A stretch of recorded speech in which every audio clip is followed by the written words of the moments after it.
அஸ்ஸலாமு அலைக்கும். Hariyali chicken recipe பார்க்கலாமா? மெஷர்மெண்ட்ஸ் எல்லாமே நான் வந்து ஃபஸ்ட் கமெண்டில் பின் பண்ணுறேன், போய் செக் பண்ணி பார்த்துக்கோங்க. இப்போ ஒரு மிக்ஸி ஜாரில் மல்லி, புதினா, பச்சை மிளகா, கருவேப்பிலை கொஞ்சமாக தண்ணி சேர்த்து கிரைண்ட் பண்ணிக்கோங்க. சிக்கன் வந்து தண்ணியே இல்லாமல் இந்த மாதிரி கழுவி வச்சுக்கோங்க. கழுவி வச்சுருக்க சிக்கனில் அரைச்ச பேஸ்ட்டு, தயிர், லெமன் ஜூஸ், அப்புறம் வந்து பெப்பரும் தனியா பொடி சேர்த்துக்கோங்க. கரம் மசாலா தேவையான அளவுக்கு சேர்த்துக்கோங்க. உப்பு சேர்த்து நல்லா மிக்ஸ் பண்ணி வச்சுக்கோங்க. அண்ட் இந்த மிக்ஸ்சர்லேயே வந்து நீங்கள் கொஞ்சமாக வந்து நெய் இல்லாட்டி பட்டர் சேர்த்துக்கலாம். இது வந்து நல்ல ஒரு ரிச் டேஸ்ட் கொடுக்கும். இது வந்து 1 மணி நேரத்தில் 2 மணி நேரம் வந்து நல்லா ஊறட்டும்.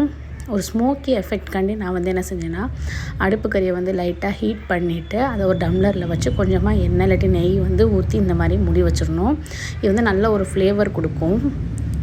இது 2 மணி நேரம் ஊறினதுக்கப்புறம் நல்லா சூடான எண்ணெயில் கொஞ்சமாக சிக்கனில் கார்ன்ஃப்ளவர் போட்டு கலந்துட்டு பொரிச்சு எடுத்திங்கன்னா டேஸ்ட்டான ஹரியாலி சிக்கன் ரெடி.